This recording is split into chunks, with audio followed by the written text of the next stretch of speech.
jina la Yesu Kristo. Ninaamini mmekuwa na siku nzuri ya pili katika kufunga kwetu. Na maombi yetu yanaendelea. Jamani, Bwana asifiwe. Maombi yetu yanaendelea kama ambavyo tumetaarifiana. Wiki hii yote ni wiki yetu ya maombi ya kufunga. Na tayari mnenaji wetu wa semina yuko pamoja na sisi. Hallelujah. Na tutakuwa naye kuanzia leo mpaka siku ya Jumapili. Na siku ya Jumapili atahubiri kwenye ibada yetu ya kwanza na ibada yetu ya tatu. Ibada ya pili atapumzika. Na kwa hiyo tutakuwa na baraka katika wakati wote. Sasa yeye ni mhubiri, ni mwalimu wa neno la Mungu, lakini pia kama nilivyowaambia ni music director. Kwa hiyo atakuwa pamoja nasi katika maeneo hayo yote. Bwana asifiwe. Sasa mnenaji wetu anaitwa Sefoni Sospita. Ameoa, ni mhitimu wa chuo kikuu cha St. Augustine University miaka mingi iliyopita, na kwa sasa anamtumikia Mungu. Kama anafanya mambo mengine basi atatujulisha yeye mwenyewe, nisije nikakosea. Basi niombe watumishi wa Bwana wana Mwanga Msufini, katika ukarimu wetu tupige makofi kumkaribisha mtumishi wa Bwana ndugu yetu Sefoni Sospita.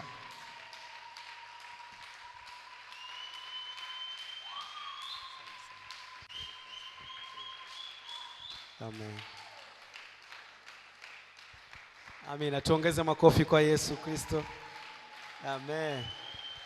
Nafikiri tunahitaji kumpigia Yesu makofi. Tusimame juu tumuongezee Yesu makofi.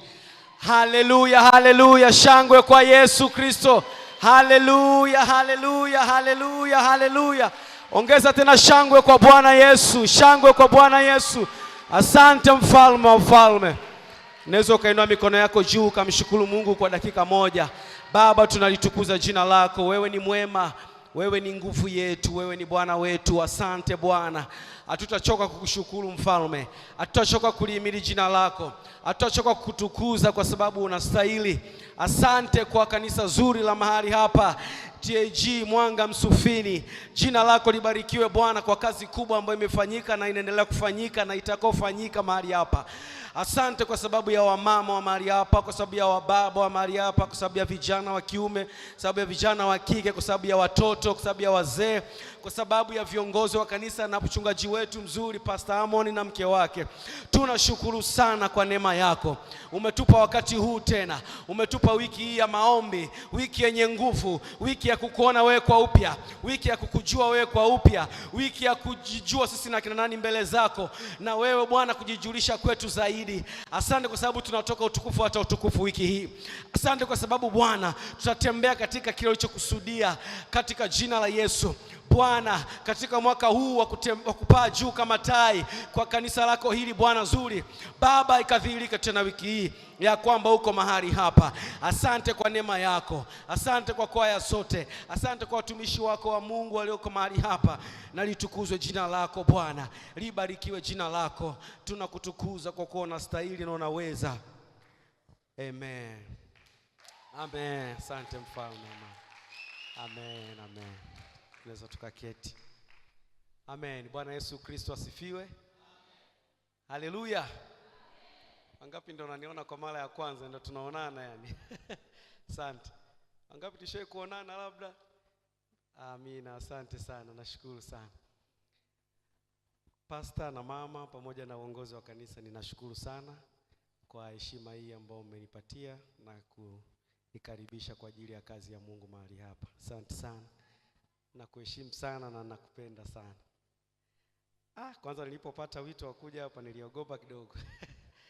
Niseme tu ule ukweli kwa sababu nilipomwambia na mke wangu akashtuka naye, mchungaji Amon. Sababu tunapomheshimu Pastor Amon tunamheshimu sana.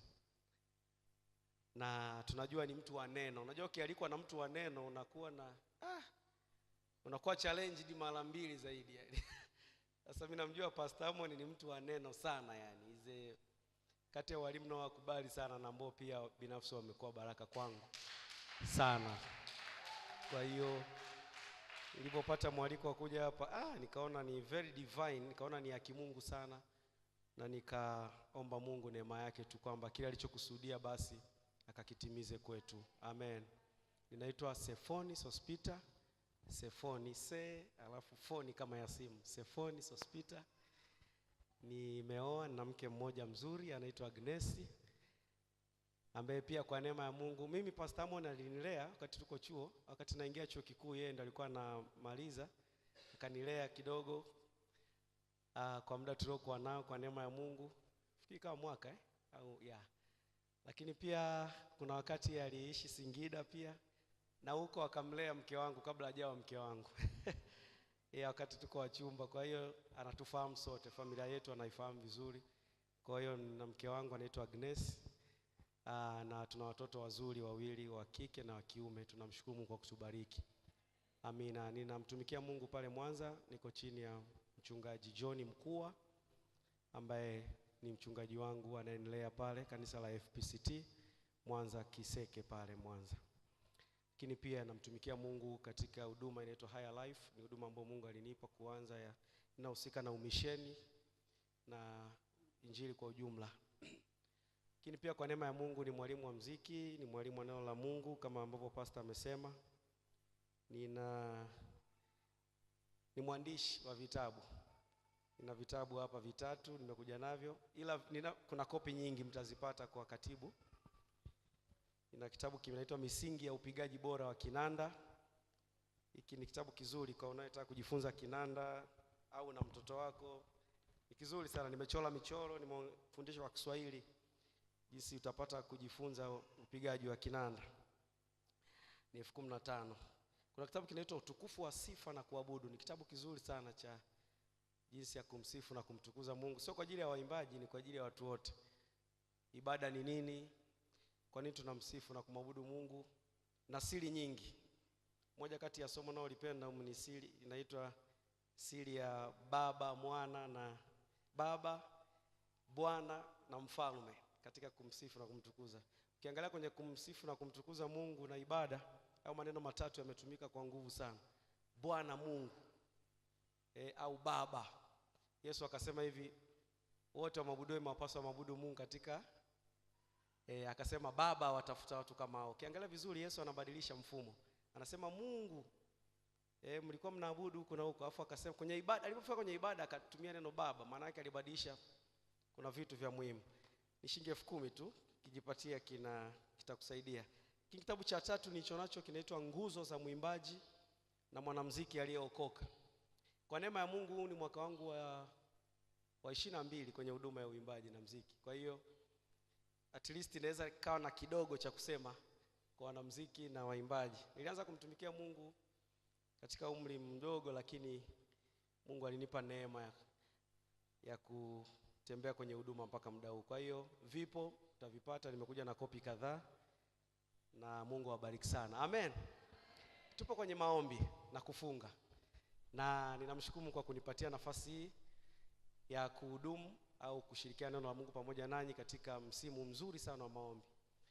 Maombi ni fursa nzuri ambayo Mungu ametupa ya kumtumikia na ya kutumika pamoja na yeye hapa duniani. Amen. Na maombi ni system ya kutembea mbinguni ukiwa hapa duniani. Yesu anasema hivi, alipokuwa anawafundisha kuomba kwenye Mathayo 6, akasema ombeni ufalme wako uje, mapenzi yako yatimizwe hapa duniani kama mbinguni. Maana yake angejua kama maisha ya mbinguni hayawezi kuwa duniani asingewaambia. Kwa hiyo Yesu ni either alidanganya au hajadanganya. Na kwa sababu Mungu hawezi kudanganya, maana yake anamaanisha maisha ya mbinguni au ule ustaarabu wa mbinguni tunatembea nao hapa duniani kupitia mfumo wa maombi na mambo mengine ambayo ametupa. Amen. Kwa hivyo ninashukuru Mungu kwa sababu tutakuwa na wiki ya baraka sana.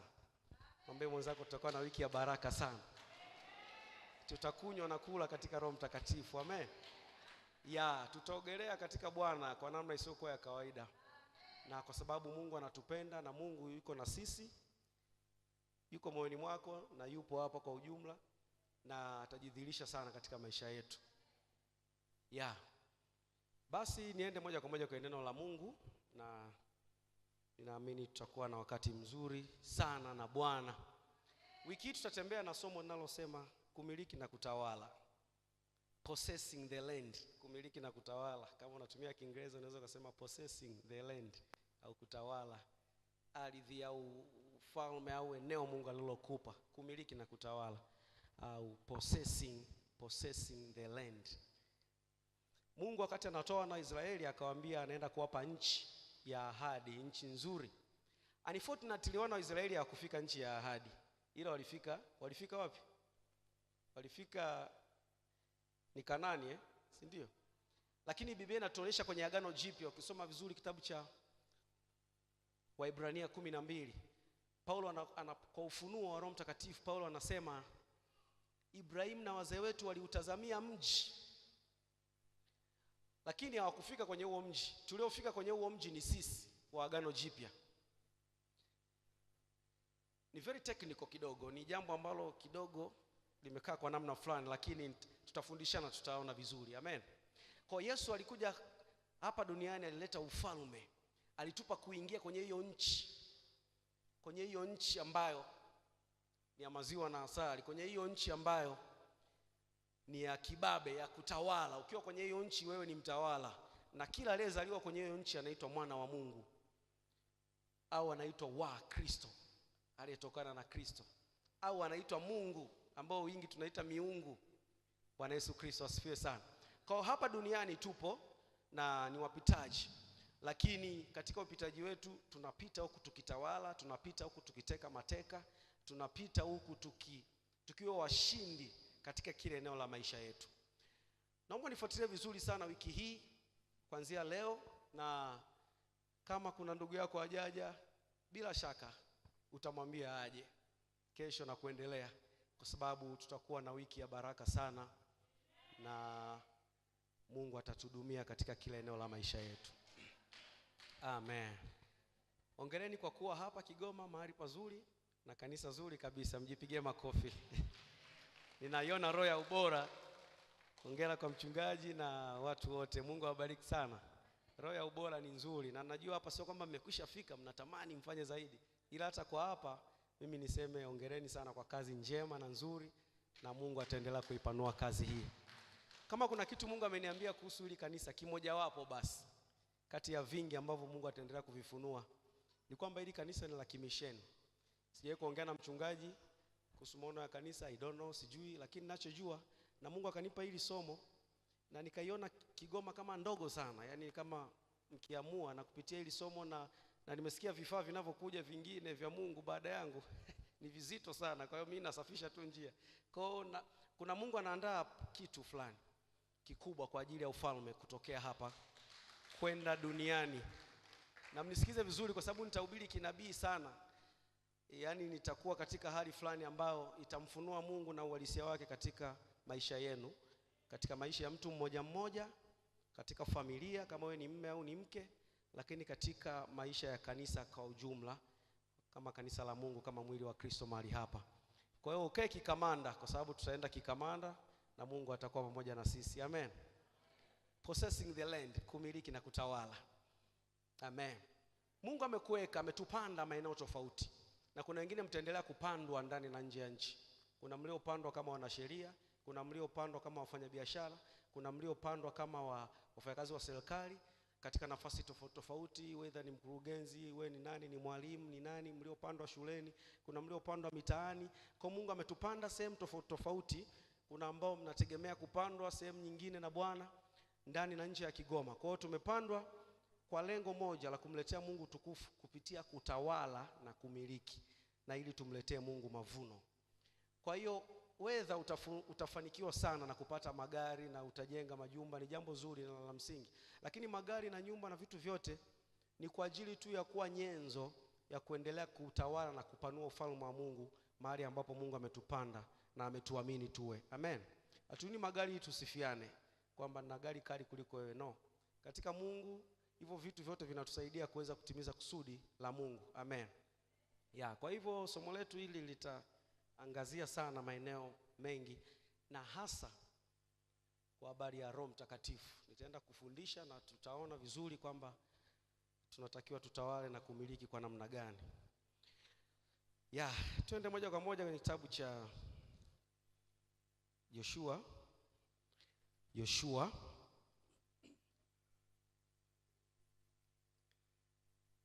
Sijui kama nimeshukuru vya kutosha. Mchungaji, nakushukuru tena bwana. Yaani asante sana. Mimi bwana, asante. Unajua you are my senior, very senior. Sasa nashindwa wakati mwingine. Nahitaji neema ya Bwana inifunike mahali hapa. Twende kitabu cha Yoshua sura ya kwanza. Yoshua sura ya kwanza. Tutaanzia mstari wa kwanza mpaka tutasoma tu mstari kadhaa, na baadaye tutaenda Yoshua sura ya pili. Amen. Tasoma. Ikawa baada ya kufa kwake Musa mtumishi wa Bwana, Bwana akamwambia Yoshua mwana wa Nuni mtumishi wa Musa, akasema, Musa mtumishi wangu amekufa. Haya basi, ondoka, vuka mto huu wa Yordan, wewe na watu hawa wote, mkaende hata nchi niwapayo wana wa Israeli. Kila mahali zitakapokanyaga nyayo za miguu yenu nimewapa ninyi. Angalia vizuri, kila mahali zitakapokanyaga nyayo za miguu yenu nimewapa ninyi. Tutaangalia kwenye Agano Jipya ni zaidi ya nyayo, tutaangalia baadaye. Kama nilivyomwapia Musa, tangu jangwa hili na mlima huu Lebanon mpaka mto ule mkubwa, mto wa Frati, nchi yote ya Wahiti. Tena angalia vizuri, nchi yote ya Wahiti, maana iko kuna watu kule.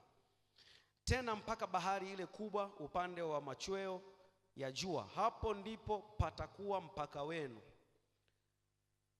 Hapata kuwa na mtu yeyote, hapata kuwa na mtu yeyote, narudia tena, hapata kuwa na mtu yeyote atakayeweza kusimama mbele yako siku zote za maisha yako. Kama nilivyokuwa pamoja na Musa, ndivyo nitakavyokuwa pamoja nawe. Sitakupungukia wala sitakuacha. Uwe hodari na moyo wa ushujaa, maana ni wewe utakayewarithisha watu hawa nchi hii niliyowaapia baba zao.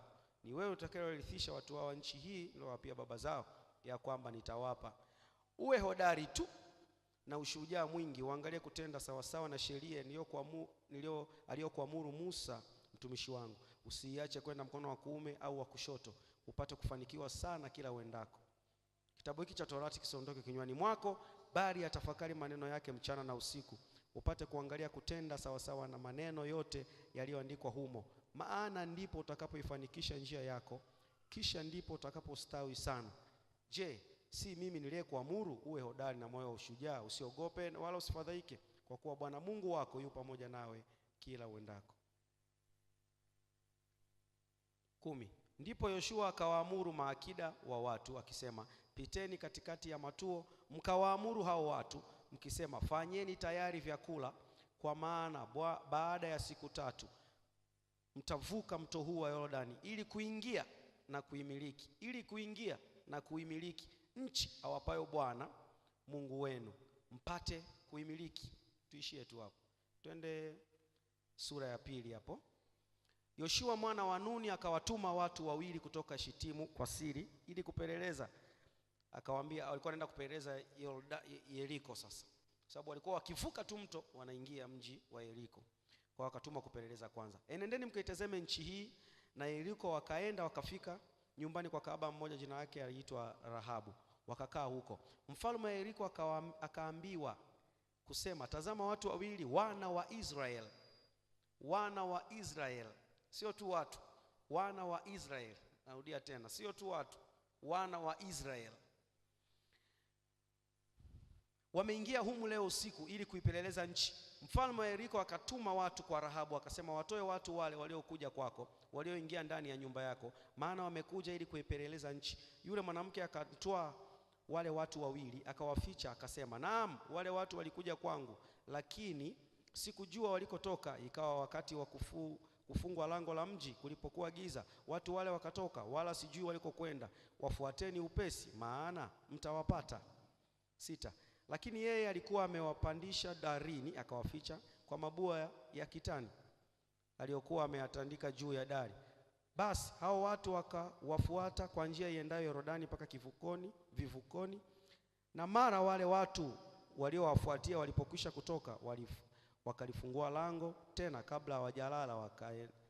Akawaendea juu darini, akawaambia wale wanaume, mimi najua ya kuwa, angalia vizuri, mimi najua ya kuwa Bwana amewapa ninyi nchi hii.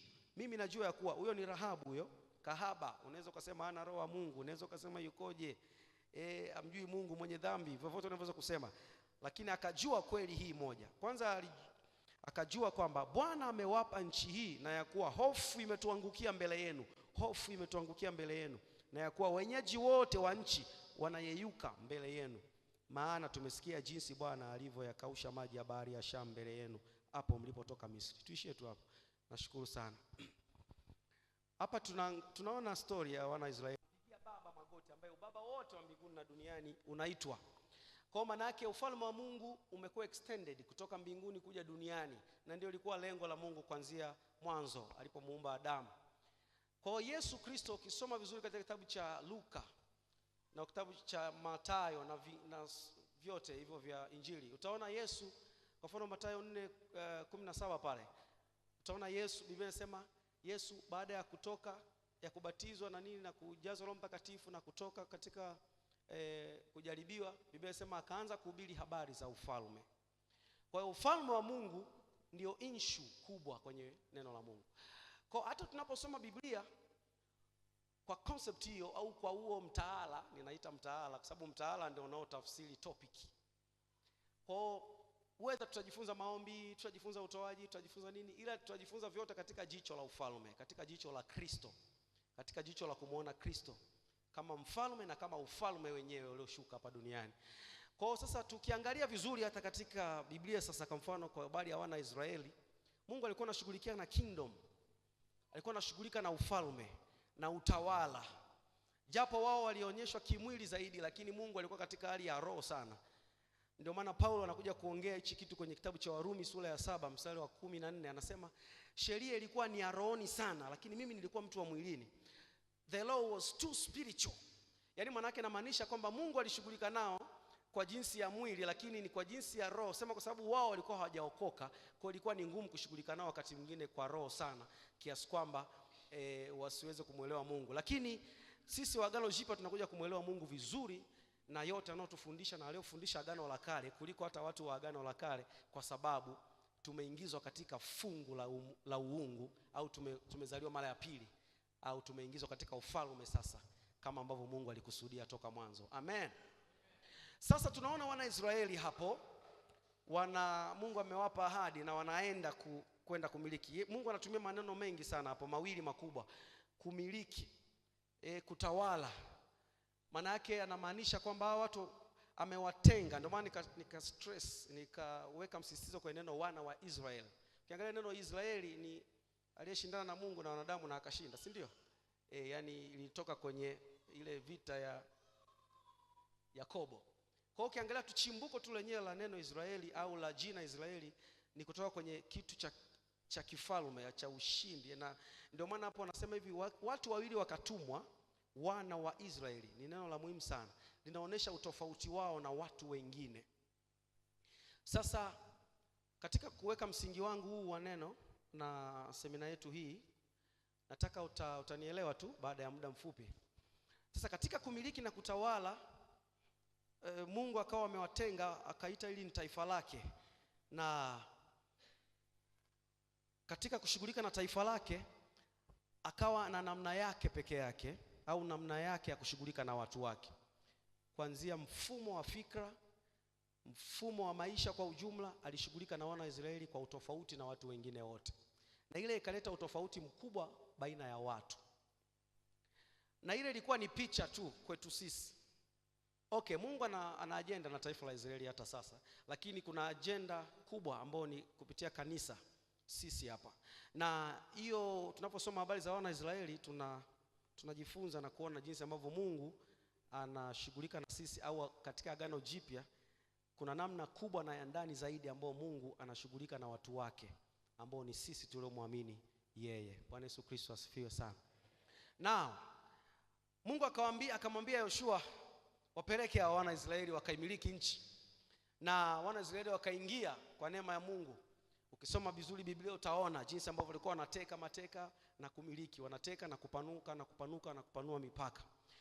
Sasa katika kumiliki na kutawala kuna mambo makubwa mawili, hata kama na mengine anaweza akawepo, ila kwa neema ya Mungu mimi nitafundisha mambo makubwa mawili.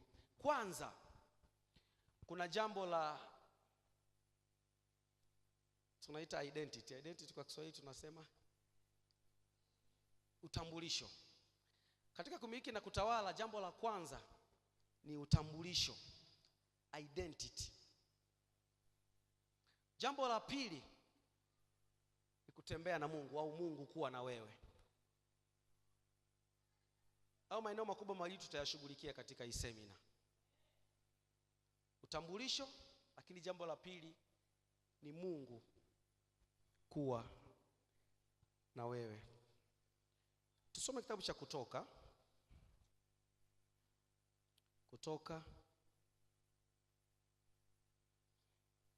sura ya 14. Kutoka sura ya 14 kuanzia mstari wa 19. Kutoka sura ya 14 kuanzia mstari wa 19.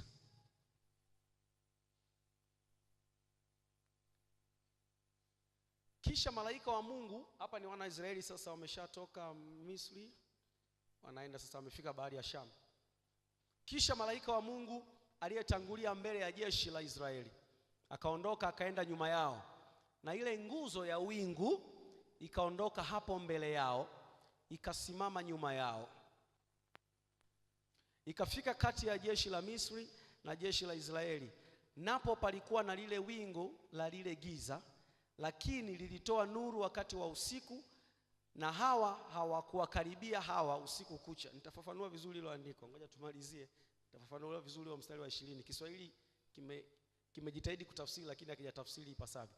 Musa akanyoosha mkono wake juu ya bahari, Bwana akaifanya bahari irudi nyuma kwa upepo wa nguvu utokao mashariki usiku kucha.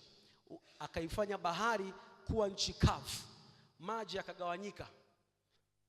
Wana wa Israeli wakaenda ndani kati ya bahari katika nchi kavu, nayo maji yalikuwa ukuta kwao, mkono wa kuume na mkono wa kushoto. Na wale wa Misri wakawafuatia, wakaingia ndani ya bahari, fahari zote za Farao na magari yake na wapanda farasi wake. Tuendelee, tumefika mstari wa ngapi? Turukie mstari wa 23. Na wale wa Misri wakafuata wakaingia ndani ya bahari, farasi zote na Farao na magari yake na wapanda farasi wake. Ikawa katika zamu ya alfajiri, Bwana akalichungulia jeshi la Wamisri katika ile nguzo ya moto na ya wingu. Mungu akalichungulia nini? Jeshi la Wamisri katika ile nguzo ya moto na ya wingu. Akalifadhaisha jeshi la Wamisri, akayaondoa magurudumu ya magari yao hata yakaenda kwa uzito, na Wamisri wakasema, na tukimbie mbele ya Israeli, kwa kuwa Bwana anawapigania kinyume cha Wamisri. Asante sana. Hapa nataka tuone vitu vichache tu katika mistari. Kwa mfano tukianza mstari wa 20. Ikafika kati ya jeshi la Misri na jeshi la Israeli, napo palikuwa na lile wingu na lile giza. Wana wa Israeli walikuwa wanaongozwa na Mungu mwenyewe au Roho Mtakatifu. Nitakuja kuwafunulia. Na tunajua wote hii habari, kuanzia Sunday school tumesoma na nini, tumeangalia mikanda. Mungu alikuwa anaongoza kwa wingu la mchana, alikuwa anaongoza kwa wingu ya nini? Nguzo ya wingu, si ndio? Wingu. Usiku moto, si ndio? Lakini yule alikuwa ni Roho Mtakatifu anatembea nao wana wa Israeli, na alikuwa amewatenga. Sasa hapo nataka uone kuna vitu viwili. Ukisoma mstari wa 20, Biblia inasema hivi, wakati wameshafuatwa sasa kuna bahari mbele na huku nyuma wana Misri wanafuata.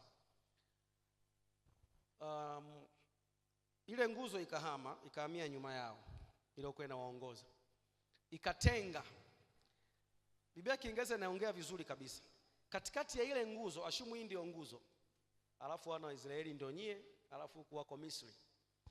Kilichokuwa kinatokea pale ni kwamba ni kutengwa, kwa sababu hawa huku watu wa huku wana wa Israeli, Biblia inasema walikuwa wanaona nuru, wao kulikuwa ni mwanga tu, lakini huku kulikuwa kuna giza, lakini nguzo ni ile ile. Ukisoma vizuri Agano Jipya kwenye kitabu cha Yohana sura ya 16, tusome vizuri, usifunike pale, hapo tusarudi tena. Ukisoma vizuri kitabu cha Yohana sura ya 16 mstari wa 8, Yohana 16, Yohana sura ya 16, Injili ya Yohana sura ya 16 mstari wa 8, unakuja kuona uhalisia wa kitabu cha Kutoka hiyo 14:20.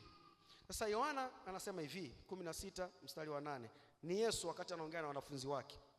Naye nianzie mstari wa 7.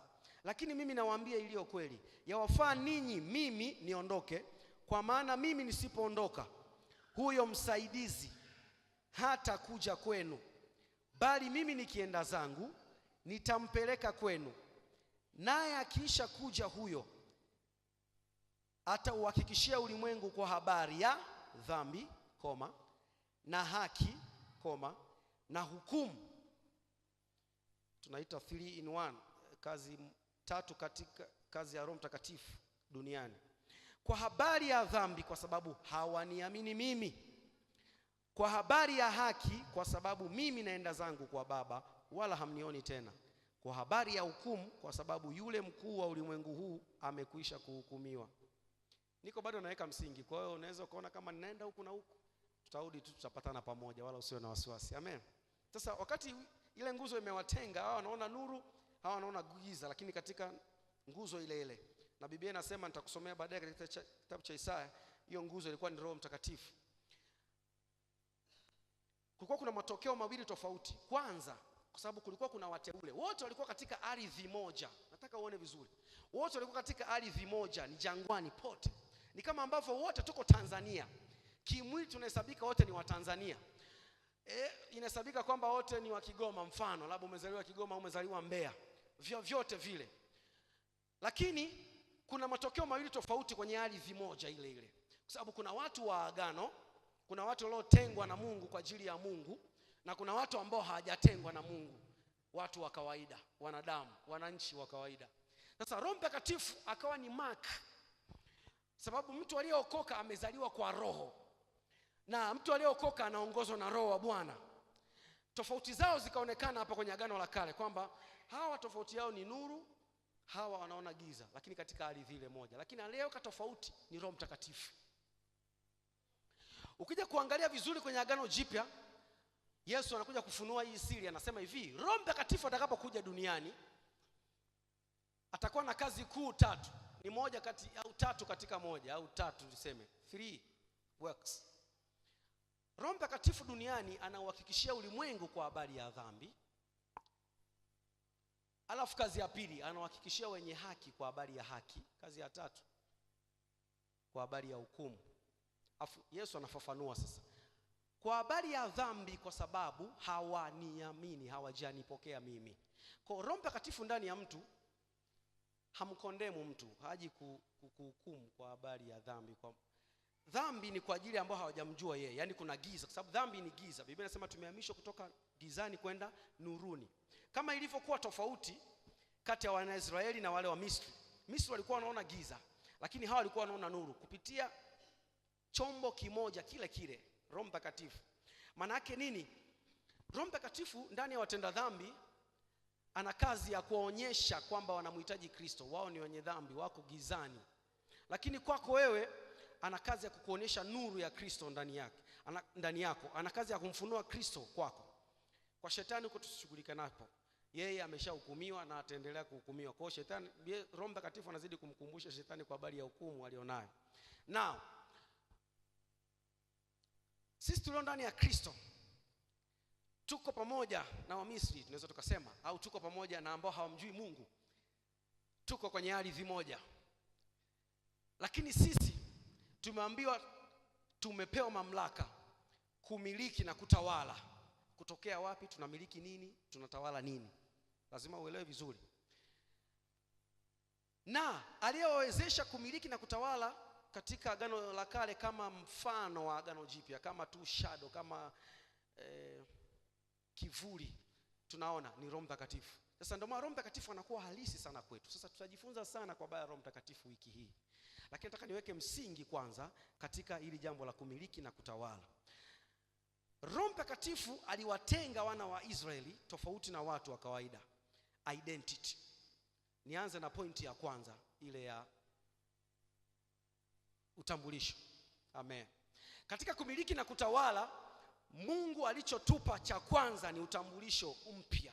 Alitubadilisha sisi, akatutoa duniani, akatufanya kuwa milki yake.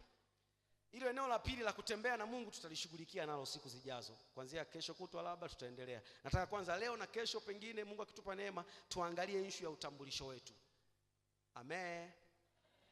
Asante sana.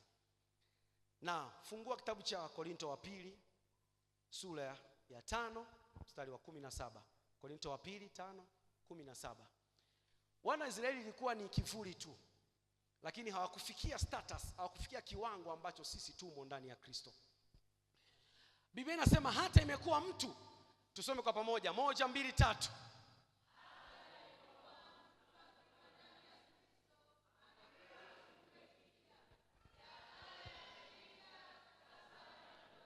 Amen. Turudie tena, nimefurahi sana, mmenipa kampani nzuri wapendwa. Turudie tena kwa sauti, 1, 2, 3. Hata imekuwa, twende na vituo, ni vya muhimu. 1, 2, 3.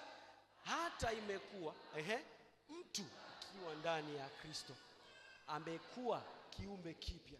Ya kale yamepita, tazama yamekuwa mapya. Huwezi kumiliki na kutawala kama hujawa kiumbe kipya. Angalia vizuri, Biblia inasema hata imekuwa mtu. Sema mtu. Hata imekuwa nani? Mtu akiwa ndani ya Kristo amekuwa mtu mpya, si ndio wapendwa? Amekuwa mtu Bwana muitikie. Amekuwa mtu mpya. Uongo kweli? Wangapi wanasema amekuwa mtu mpya? Nyosha mikono juu. Ambao wanasema hajawa mtu mpya wanyoshe mkono juu. Amekuwa nani? Pigeni makofi hao waliosema kiumbe. Wapigeni makofi sasa. Wapendwa, nataka niwafundishe vizuri muone Ukristo ni nani. Mkristo ni nani? Biblia inasema hata imekuwa mtu. Hata imekuwa mtu akiwa ndani ya Kristo amekuwa kiumbe, amesizi kuwa mtu. Hapo ndipo tunapoanza kutawala na kumiliki, kwa kujua utambulisho wako, kwa kujua umetoka na nini, umetoka wapi, wewe ni nani. Mtu akiwa ndani ya Kristo amekuwa kiumbe, sio mtu mpya. Amesizi kuwa mtu. Teknolojia iliyo ndani ya Kristo inayomsababisha huyu mtu aache kuwa mtu awe kiumbe ni teknolojia ambayo imeletwa na Roho Mtakatifu. Ndio maana tunakuja kuomba. Nitawafundisha, msione mbona tulijua tutafundishwa maombi. Tutafika tu kwenye maombi. Utaona maombi yana maana sana baada ya kunielewa. Tuko pamoja? Actually kwanza maombi, watu wengi siku hizi wanaomba, hawaombi. Wanajiombeleza. Ukishajigundua ni nani ndani ya Kristo, utaacha kujiombeleza. Utakuwa unajua kwa nini naomba, na utakuwa na uwezo wa kushusha hata maombi masaa 10, masaa 8, uchoki. Masaa 15. Tuko pamoja? Ukijua wewe ni kiumbe kipya. Anayejiombeleza akatishi hata nusu saa, hata saa moja. Akimaliza masaa 2, yani kwanza ana sababu ataanza, baba bariki familia yangu, baba ona mwanangu, baba ona familia yangu, baba na ile gari yangu, nataka gari. Afu material yanaisha, desa linakata. Anaanza sasa, oh haleluya. Sasa katika hii seminar tutapiga haleluya, tutavunja, tutapiga madesa katika jina la Yesu. Sema amen. Mtu akiwa ndani ya Kristo amekuwa kiumbe kipya. Ya kale yote yamepita, tazama imekuwa mapya.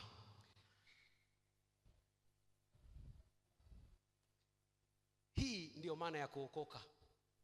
Kuokoka sio kuacha tabia mbaya na kuwa na tabia nzuri. Kuna watu wengi wana tabia nzuri na hawajaokoka na hawataenda mbinguni. Amuoni kuna Waislamu ambao ukiwakopesha hela wanakulipa kwa wakati? Amuoni kuna Waislamu watu wengine ambao hawajaokoka hawanyi pombe? Ndio maana watu wengi wanaishiwaga matiro ya kuhubiri, akienda kushuhudia. Bwana Yesu asifiwe. Mimi naitwa dada fulani au kaka fulani, nimetoka kanisa la TAG Msufini. nimekuja kukuhubiria injili. Alafu jamaa anakuambia, mimi sinywi pombe, sina wake wawili, sina nini, hasa si nimeokoka. Alafu naona Kiswahili kinakuisha, kwa sababu unajuaga kuokoka ni kuwa na tabia mbaya na kwa sasa jamaa ana tabia nzuri yani. Na unajua kabisa huwa hajaokoka, ila ameniambia ana tabia nzuri ila hajaokoka. Hasa kuokoka ni nini wapendwa? Ulipookoka ulipata nini wewe? Kuokoka ni kutolewa kwenye kiwango cha mtu na kuingizwa kwenye kiwango cha uungu. Kuokoka ni kutolewa kwenye human kind na kuwekwa kwenye God kind. Kwa mfano, mparachichi unazalisha maparachichi. Uongo ukweli? Mparachichi na mchungwa vinafanana? Kwa sababu mchungwa una ladha ya kichungwa, na mchungwa pengine labda unakuwa kwa miaka kadhaa, pengine unakuwa kwa miezi kadhaa. Mparachichi mpaka uje ukue unahitaji siku kadhaa, unahitaji maji labda machache, sijui unahitaji nini. Tuko pamoja? Kuokoka ni kutolewa, ni kama uchukue mfano wa uchungwa. Kuokoka ni kutolewa kwenye uchungwa na kuwekwa kwenye uparachichi. Nitolee tu mfano mdogo wa kuelewa. Tuko pamoja? Kuokoka ni kutolewa kwenye uutu. Kutolewa kwenye mtu, kuwa mtu. Unatolewa kuwa Muha, unatolewa kuwa Masai, unatolewa kuwa Makonde. Kuokoka ni kutolewa kuwa Mnyamwezi na kuingizwa kuwa wa Kristo. Kuwa wa Kristo ambaye umezaliwa na Kristo. Sisi tuko pamoja watumishi wa Mungu. Huwezi kutawala na kumiliki kama ujui umetoka wapi na we ni nani. Tunaanzia hapo kwanza. Ili hata kesho ukiingia ofisini, hata kama umeajiriwa, utasema mimi niko hapa kwa kusudi la Mungu na mimi ni mtawala katika jina la Yesu. Utasababisha ufalme wa Mungu uenee pale ofisini kwa sababu unajijua wewe ni nani ndani ya Kristo. Kwa maana hiyo sijasema makabila yetu ni mabaya au tuyakane makabila. No, nitakuonyesha vizuri, utanielewa vizuri. Kwa nini wana Israeli walikuwa wanashinda vita? Kwa nini walikuwa wanatembea na mpaka leo tunaona watofauti? Kuna namna, kuna mentality, kuna namna walikuwa wanajifahamu wao ni wakina nani. Sasa katika Kristo Yesu alichokuja kukifanya ni kumtoa mtu kwenye uutu, kwa sababu mtu alikuwa amekufa, ametengwa na Kristo, na kumzaa upya. Tufungue kitabu cha Yohana sura ya 3. Tuanze kwanza Yohana sura ya kwanza. Yohana sura ya kwanza kuanzia mstari wa 11 hapo 12. Yohana sura ya kwanza. Rudi juu. Rudi tena juu tu. Rudi tena juu. Hapo. Hapa Yohana alikuwa anaongea kuhusu habari za Yesu Kristo. Akasema hapo mwanzo kulikuwa hapo naye neno, naye neno alikuwa ni Mungu, si ndio? Sasa hapa anasema alikuwako ulimwenguni, hata kwa yeye ulimwengu ulipata kuwako, wala ulimwengu haukumtambua. Alikuja kwake, wala walio wake hawakumpokea. Yesu. Bali wote waliompokea aliwapa nini? Uwezo wa kufanyika watoto wa Mungu. Wapendwa, turudie tena vizuri. Bali wote waliompokea aliwapa uwezo wa kufanyika watoto wa Mungu, ndio wale waliaminio jina lake. Angalia vizuri, shuka chini tena. Waliozaliwa, angalia vizuri. Waliozaliwa si kwa damu, wala si kwa mapenzi ya mwili, wala si kwa mapenzi ya mtu, bali kwa Mungu. Wapendwa, twende tena hiyo Yohana sura ya 3, alafu nitaunganisha kwa waliozaliwa sio kwa damu wala kwa mwili wala kwa mapenzi ya mtu, bali kwa Mungu. Twende Injili ya Yohana sura ya 3 kuanzia mstari wa 1. Basi palikuwa na mtu mmoja wa Mafarisayo jina lake Nikodemo. Huyu alikuwa ni profesa, ni daktari wa mambo ya sheria, anajua kama ni Biblia kwa leo tukisema anajua sheria, labda ameenda kusoma theology vizuri, akahitimu na kuhitimu. Kwa leo tungesema hivyo. Kwa alikuwa anajua sheria vizuri. Basi palikuwa na mtu mmoja wa Mafarisayo jina lake Nikodemo, mkuu wa Wayahudi. Huyo alimjia usiku akamwambia, Rabi, twajua ya kuwa mwalimu umetoka kwa Mungu, kwa maana hakuna mtu awezaye kuzifanya ishara hizi uzifanyazo wewe, isipokuwa Mungu yu pamoja naye. Yesu akajibu akamwambia, amini amini nakuambia, mtu asipozaliwa nini? Mara ya pili, hawezi kuuona ufalme wa Mungu. Kumbuka Yesu alileta ufalme. Hauendi mbinguni ndio ukakutana na ufalme. Unakuwa mwana ufalme kwanza duniani. Hata siku ya mwisho Yesu akirudi unaenda mbinguni pamoja naye. Sasa anasema hivi. Rudia pale, rudisha tena. Yesu akajibu akamwambia, amini amini nakuambia, mtu asipozaliwa mara ya pili hawezi kuuona ufalme wa Mungu. Maana yake hawezi kuingia ufalme wa Mungu. na unatawala kupitia ufalme wa Mungu huu ambao ametupa. Yesu akajibu, twende. Nikodemo akamwambia, mtu awezaje kuzaliwa akiwa mzee? Kwa sababu Nikodemo anajua teknolojia ya mtu kuzaliwa ikoje. Aweza kuingia tumboni mwa mamaye mara ya pili akazaliwa? Yesu akajibu, amina mimi nakwambia, mtu asipozaliwa kwa nini? Kwa maji na kwa roho. Yale mambo ambayo tumeona ni mfano wana wa Israeli kule mfano, ila sisi kwetu ni halisi zaidi. Mtu asipozaliwa kwa maji na kwa roho hawezi kuingia ufalme wa Mungu. Kwa maji maana yake kwa neno. Ukisoma vizuri kitabu cha Waefeso sura ya 5 kuanzia mstari wa 23 pale, anasema ulitakase kanisa, alitakase kwa maji katika neno. Ndio maana uliposikia neno la Mungu ukaokoka, maana yake Roho Mtakatifu akakuzaa. Neno la Mungu likakuzaa. Kusoma Yakobo sura ya 1 mstari wa 18, anasema hivi, tumezaliwa kwa mbegu isiyo haribika, kwa neno la Mungu lenye uzima. Neno la Mungu lenye uzima, lenye mfumo mwingine wa maisha. Hiyo neno uzima sio uzima huu wa kawaida wa kupumua hivi. Ni uzima ambao ni wa Mungu, zoe. Kuna aina kama 4 za uzima. Nitafundisha polepole utanielewa. Huu uzima ambao unaitwa uzima wa milele ndio uzima ambao Yesu aliuleta. Huu uzima haukuwepo kuanzia kwa Adamu. Umekuja kuwepo baada ya Yesu kuja. Ndio maana anasema hivi kwenye Yohana 10:10, na alikuja ili wawe na uzima kisha wawe nao tele. Maana yake nini? Unapookoka kunaitwa kuzaliwa mara ya pili. Maana yake unazaliwa, unapewa uzima mpya. Unapewa uzima wa Mungu. Mtu ni roho, ana nafsi, anaishi kwenye mwili. Tuko pamoja? Tunakubaliana? Kuna chupa, ningekuwa na chupa ya maji hapa ningekuonesha mfano. Okay, unapoenda dukani, waga haina shida, acha. Unapoenda dukani, kwa mfano haya ndio maji. Labda maji ya Tanganyika. Unapoenda dukani unamwambiaje? Naomba nini? Unampa hela, unamwambia naomba maji. Lakini ukweli kinachoonekana ni maji au chupa? Kwa kirahisi, kinachoonekana kirahisi ni kama chupa. Kwa nini hatusemi naomba chupa ya maji? Hilo unasema naomba maji. Sababu chupa sio maji. Maji ndio yameipa thamani chupa. Si ndio? Maji ndio yameipa thamani chupa. Sasa mtu ni roho. Roho ya mtu ndio yenye thamani. Ana nafsi. Nafsi ni mahali ambapo ni nyumba ya ufahamu, utashi na hisia. Mahali ambapo unafikiri, mahali ambapo taarifa zako zinawekwa, ndio kwenye nafsi. Mahali ambapo unaamua kwamba nifanye hivi nisifanye hivi. Alafu huu mwili ni nyumba tu. Tuko pamoja? Ndio maana mtu akifariki tunasema mwili wa sababu marehemu mwenyewe ndio mtu mwenyewe, ndio huyo mtu hayupo yani. Umeelewa wapendwa? Sasa Adamu alipokosea, mtu, kwa sababu Adamu aliumbwa, au tuseme mtu aliumbwa, Mwanzo 1:26. Ukisoma vizuri Biblia inasema tumfanye mtu kwa sura na mfano wetu akatawale, si ndio? Mtu kama roho. Mwanzo 2:7, nafsi na mwili vinaumbwa. Biblia inasema Bwana Mungu akamfanyiza mtu kwa mavumbi ya ardhi, alafu akampulizia pumzi. Kwa mtu akawa nafsi iliyo hai. Ila roho, mtu mwenyewe, mwanaume na mwanamke waliumbwa siku ile. Mnielewe vizuri. Naongea hivyo kwa sababu gani? Dhambi ilipoingia mtu akatengwa mbali na Mungu. Roho yake ikafa. Kwa hiyo kukawa hakuna namna Mungu anaweza akaongea na mtu na mtu ataweza kumfikia Mungu kwa namna yoyote ile. Kwa Mungu akawa anaongea katika sense realm, katika namna ya mwili sana.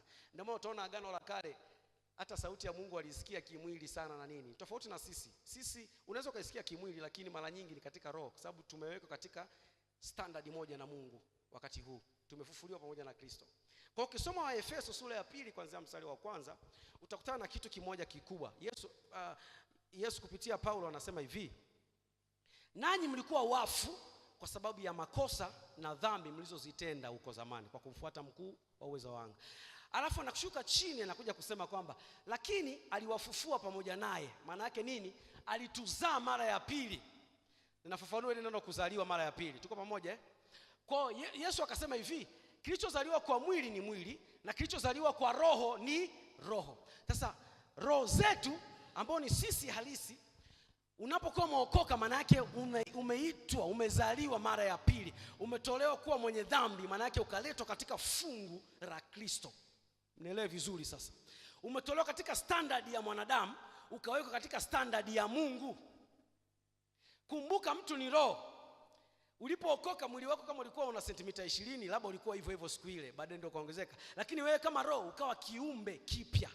kiumbe kipya. Kwa hiyo hichi kiumbe kipya kinahitaji shule au kufundishwa asili yake ni wapi na namna gani ya kuweza kutembea. Ndio maana tuna mafundisho, tuna wachungaji, tuna walimu na mitume, manabii na huduma zote kanisani, kwa sababu ya kumwelekeza huyu kiumbe kipya namna gani atembee katika upya wake alionao. Tuko pamoja watumishi wa Kristo? Tutanielewa vizuri tu, ninaweka tu msingi kidogo. Kichozeo kwa mwili, mwili kichozeo kwa roho ni roho. Sasa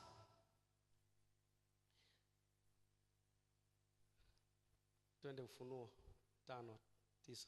Tutasoma soma maandiko. Uzuri nyie ni watu wa maandiko sana. Yaani nyie ni watu wa maandiko. Kwanza mna bahati sana kulelewa na Pastor Harmony. Pigie makofi Yesu kwa ajili ya pastor.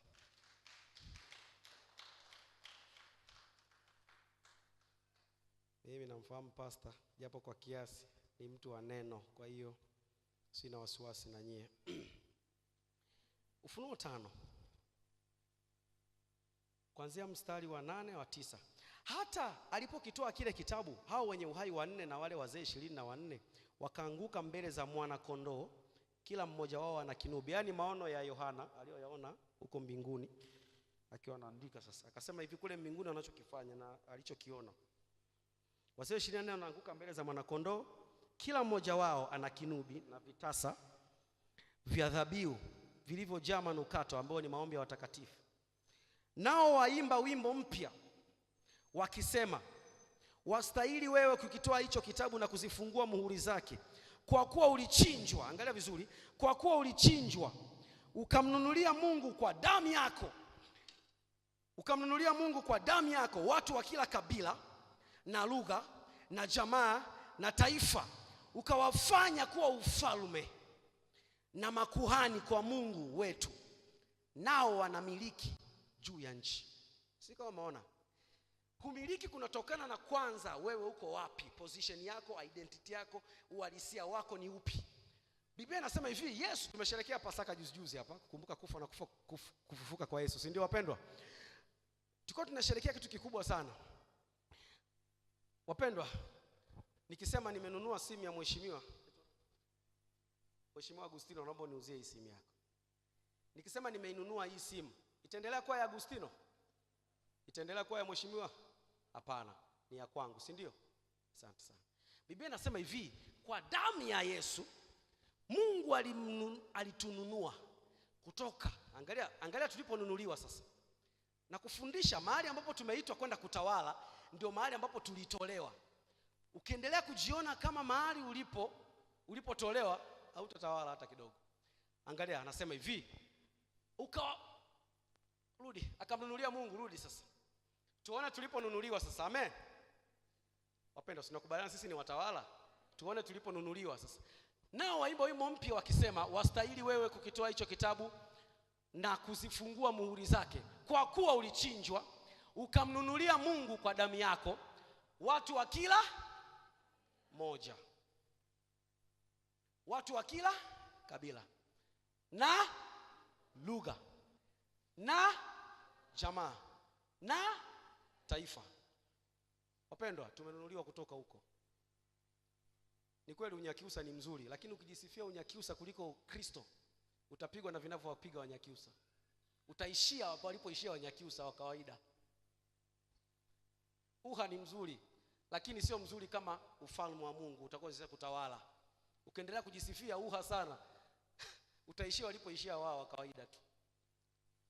Hautaenda katika sehemu ambayo Kristo alitaka uwe. Sasa Biblia inasema hivi, tukanunuliwa kutoka kwa watu wa kila kabila, kwa watu wa kila lugha. Kuna lugha nyingi sana wapendwa.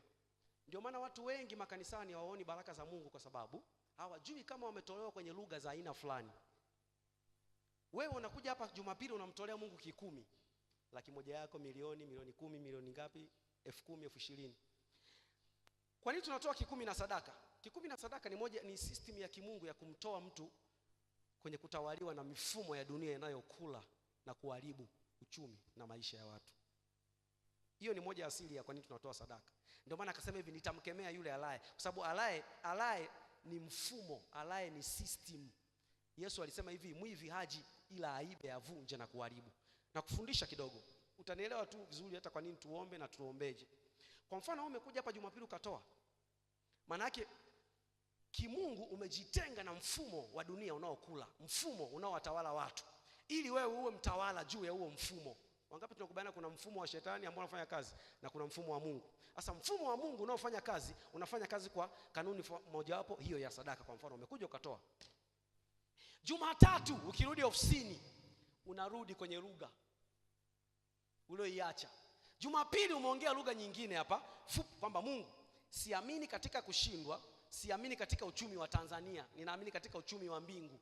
Sababu kila tendo katika ufalme linaongea. Ninapotoa 10 maana yake namwambia Mungu, ninaamini katika mfumo.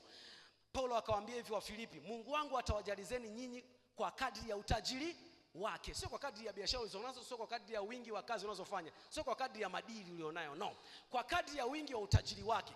Ninapopata faida yangu nikaje nikamtolea Mungu, ninamwambia Mungu kwamba Mungu, ninaamini unanibariki kwa kadri ya wingi wa utajiri wako, na hivyo mfumo wa dunia unaoharibu maisha ya watu hautaniweza. Ndicho unachoongea katika ulimwengu wa roho. Jumatatu unaenda kuongea vingine tena kwenye lugha. Unakutana na bwana Asmani na bwana nani rafiki yako bwana Fredi, mnaanza kuongea, aisee mambo ya siku hizi yamekaba. Huyu mama atatumaliza hizi. Hizi biashara hizi. Tutakufa aisee. Mama, na wewe upo leo nao? Mama utaisha. Jumatatu hapo mpaka Jumamosi. Alafu Jumapili nakuja kuongea lugha nyingine ya kwamba mimi ni kiumbe kipi. Contradiction. Wazungu wanaita paradox. Unaona tunapoanza kufeli, unaona tunapoanza kutokutawala na kumiliki. Yesu alitutoa kwenye kila kabila pamoja na uzuri wa makabila yetu, lakini dhambi ilivyoingia ikaleta default, ikaleta kuna kitu kikaingia kwenye makabila ambacho sio cha kimungu. Pamoja na uzuri wa makabila tulionayo, kwenye lugha zetu, pamoja na uzuri wa Kiswahili tulionazo, pamoja na uzuri wa nini, kuna limitation kwenye hizo lugha. Ndio maana hata Mungu kwenye Agano Jipya akatupa kunena kwa lugha. Wiki hii tutanena sana. Mwambie mwenzako tutanena mno. Jiambie basi, hata wewe usimwambie mwenzako, jiambie tu nitanena sana. Yaani mno.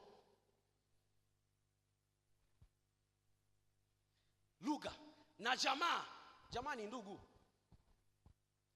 na taifa, kama hivi wa Tanzania, wa Marekani, wapi na vitu kama hivyo. Pamoja na uzuri wote wa Marekani na uzuri wote wa Tanzania na uzuri wote nini, lakini ili utawale lazima utoke kwenye mfumo wa Tanzania, lazima utoke kwenye mfumo wa ukoo wenu, lazima utoke kwenye mfumo wa kabila na mfumo wa lugha za mtaani na lugha za kawaida, ndio utaweza kuwa mtawala. Ndio maana Yesu akasema ili wawe wa ufalme na makuhani. Sasa Yesu alishatununua, tulishatoka huko kisheria. Kisheria tulishatolewa huko, ndio maana tumeitwa tuliookoka. Sasa issue ni kujua namna ya mfumo wa kwenda nao ili kuweza kumiliki na kutawala. Na moja kati ya mifumo Mungu aliyoiweka, tunatawala kupitia Roho Mtakatifu. Huo ndio mfumo mkuu. Alafu ndani yake kuna mifumo mingi. Kwa mfano mfumo wa maombi. Tutakuja kuona sasa kwa baadaye. Umeona sasa nitakapoelekea kesho, kwa tutaanza kuongea maombi, tutaongea tu kwa nini tunaomba. Ndio maana ukiombaga, ndio maana ukifungaga sana, unajionaga haubabaishwi na kitu. Uongo kweli?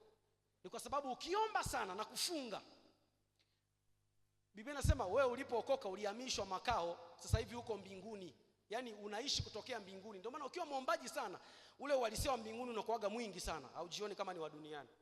Na ndio Mungu anataka tutembee hivyo, tukue kutoka imani hata imani, kutokea hilo eneo sasa. Kwa hiyo tutakuja kuona maombi ni nini. Tutaona tu, tutajifunza vizuri, tutaomba. Lakini nataka kwanza niweke tu msingi kidogo kwa habari ya ufahamu wetu juu ya sisi na kina nani. Najua mnajua, tunakumbushana tu. Amen. Tunakumbushana tu. Haya ni madarasa ya waongofu wapya. Waongofu wapya sana hizi. Kwa hiyo tuliponunuliwa tukatolewa kule, tukaletwa katika kuwa viumbe vipya. Hichi kiumbe kipya ni kuonesha tu moja ya sifa za hichi kiumbe kipya. Fungua kitabu cha Marko 16:15. Moja sifa chache tu za hichi kiumbe kipya. Twende Marko 16:15. Sifa tu baadhi ya kiumbe kipya.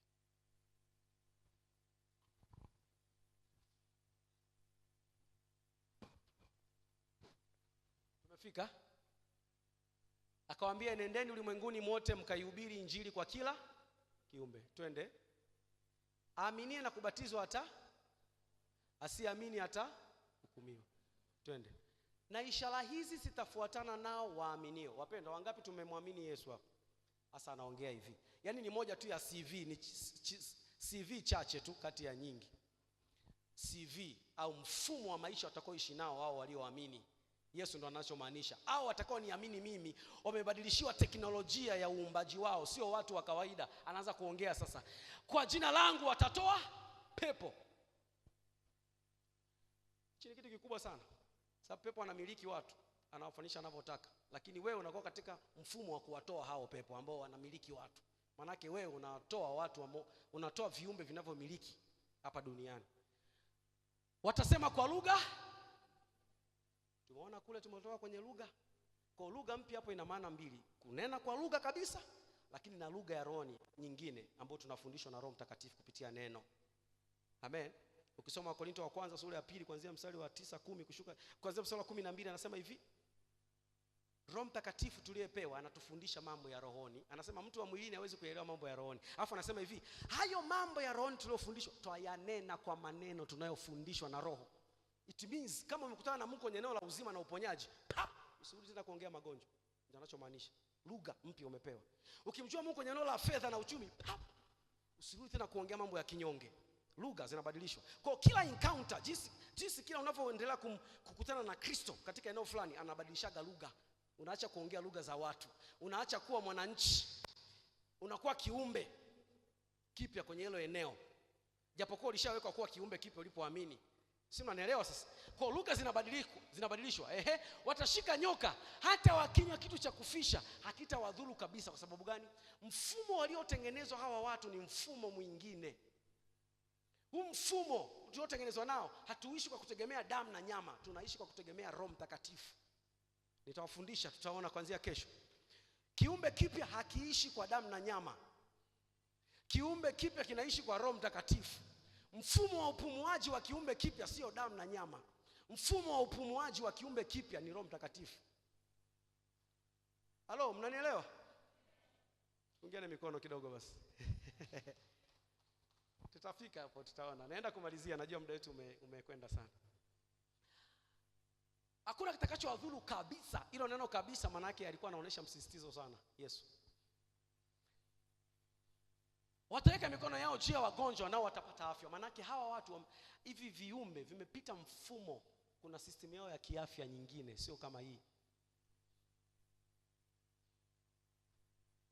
Ukiwa mwananchi wa kawaida utaenda na matukio. Itakuwa mwezi wa ngapi wanasema, sasa Kigoma kila kifika mwezi wa 9 kuna kaupepo kanapitaga. Siji kile kifika mwezi wa ngapi watu wana kijua hii siri, hautatembea kwenye huo mfumo wa upepo. Utakuwa upepo mwingine. Amen. Sawa, sasa hapa tunakuja kuona ni CV chache tu ya hivi viumbe vipya ambao ni sisi. Ukishajielewa wewe ni nani, utakuwa mtawala kirahisi sana. Utukufu, kutoka utukufu hata utukufu, kutoka hatua hata hatua. Huu utawala naoongea sio wa kanisani Jumapili. Ninaongea kitu cha Jumatatu, Jumanne, Jumatano, Alhamisi, wapi? Kazini, nyumbani, kila sehemu. Si unanielewa watumishi wa Mungu? Kusababisha ufalme wa Mungu uenee katika eneo lako. Kusababisha wewe mwenyewe uwe ni mfano wa kuigwa kule. Kwa wewe unakuwa ni jibu katikati ya vilio vya watu. Wewe unakuwa ni jibu katikati ya machozi ya watu, kwa sababu Kristo amefanyika kwako nguvu, amefanyika kwako hekima, amefanyika kwako uweza, na wewe ndani yake umemezwa na yeye na unafafanuliwa kupitia yeye Yesu Kristo. Haufafanuliwi kujipitia wewe mwenyewe. Si mnaelewa watumishi wa Mungu? Isaya 60 inasemaje? Sinasema inuka uangaze kwa sababu nuru yako imekuja. Anasema giza litafunika dunia na giza kuu litafunika kabila za watu. Ndio maana nikakwambia ilibidi Yesu atutoe kwenye makabila kule na manini. Kwa sababu giza kuu limefunika kule. Kuna giza katika eneo la ndoa, ndio maana ndoa zao zinakufa kwa namna fulani, mpaka wanafundisha watu kwamba siku hizi ndoa huwezi, hakuna kama mwanaume siku hizi, hakuna kama mwanamke wa kweli. Ile kuwepo zamani. Ni kwa sababu giza limefunika dunia. Kumbuka ile issue ya nguzo, huku giza, huku nuru. Sasa ndani ya Kristo lazima wewe ukutane na nuru nyingine. Na ndani ya Kristo wewe una nuru nyingine. Giza litafunika makabila, giza kuu litafunika makabila ya watu. Maana yake katika biashara, katika wapi wanakosa majibu. Ndio maana leo ukiangalia pamoja na madaktari kuwa wengi tofauti na miaka ya nyuma, magonjwa yanayo yameongezeka yasiyotibika. Uongo kweli? Giza kuu. Wachumi wanavyozidi kuwa wengi tofauti na zamani, ndivyo uchumi unazidi kuharibika. Uongo kweli? Lakini kwa watu wa Mungu ni tofauti, giza kuu. Kwa lazima ujielewe kwamba nuru yangu iangaze, ambao ni kuanza kujijua wewe ni nani ndani ya Kristo. Sema amen. Nafikiri tuna dakika chache za kuomba kidogo. Yeah.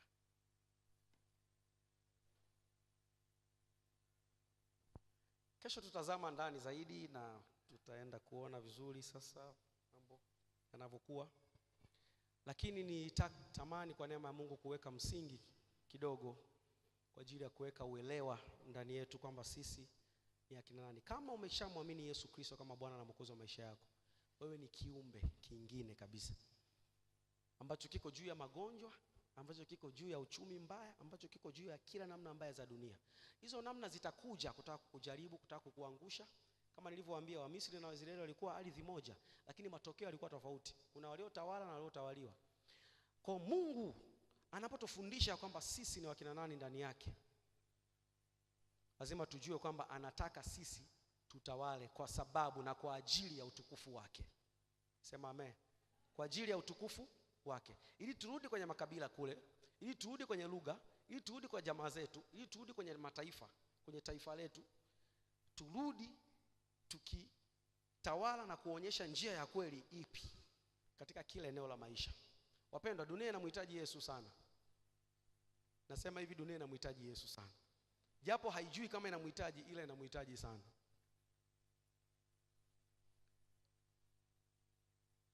Tutaenda kuabudu kwa dakika chache na tutaomba.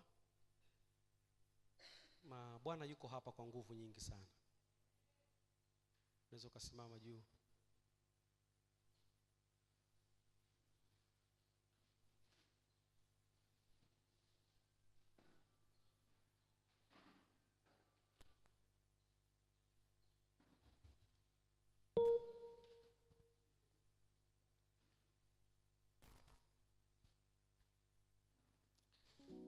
Tutaenda kumwabudu Mungu na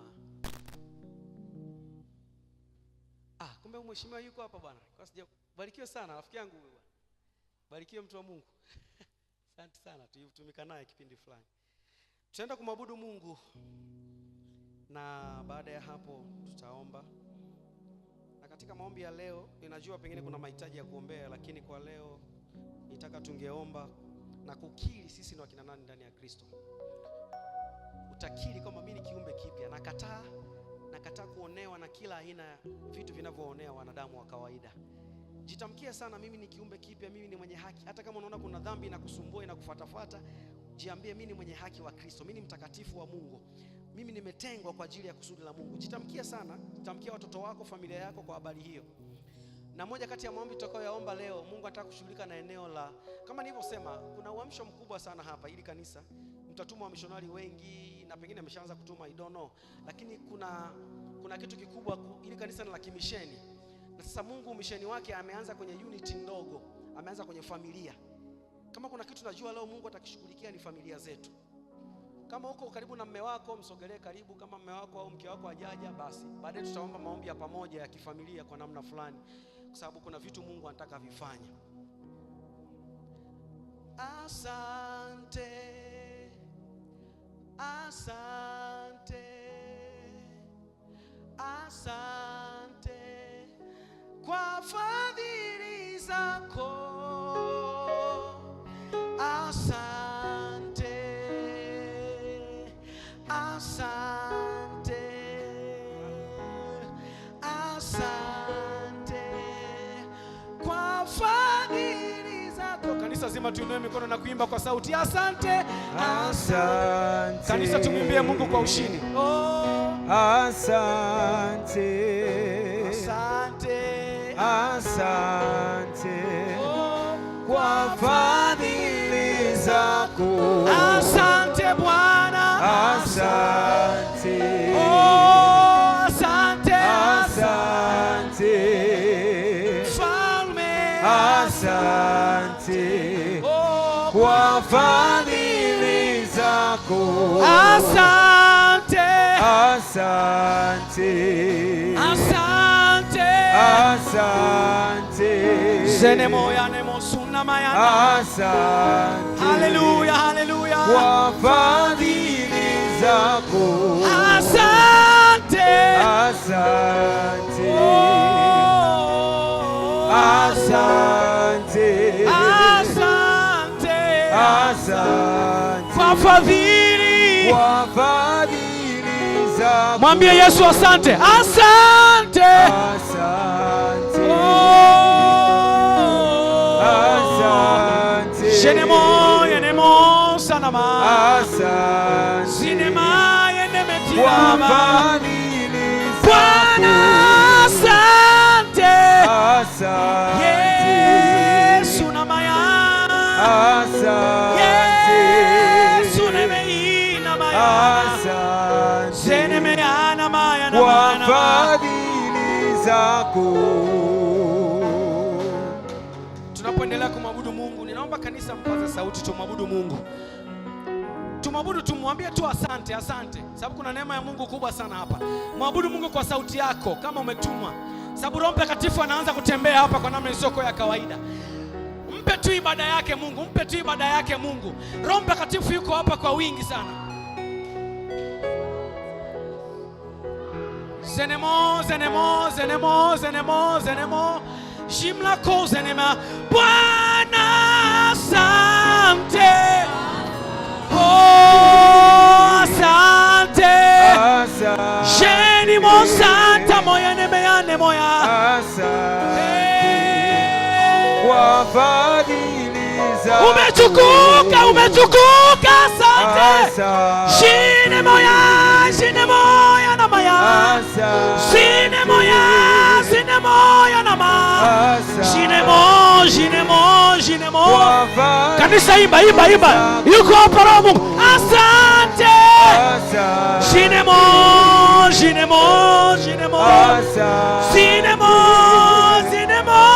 na moya. Twalitukuza jina. Asante.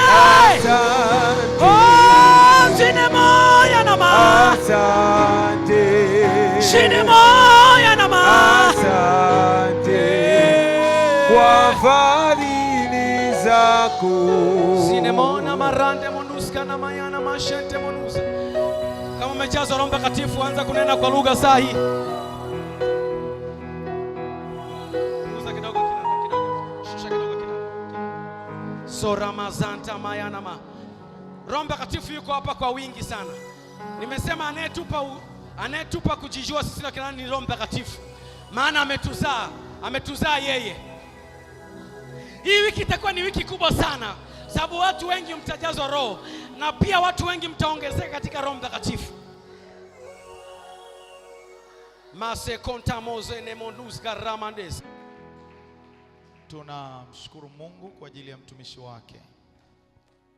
Niwahakikishie watu wa Mwanga Msufini, nimewaletea mtu ambaye atakuwa ni jawabu la maisha yetu.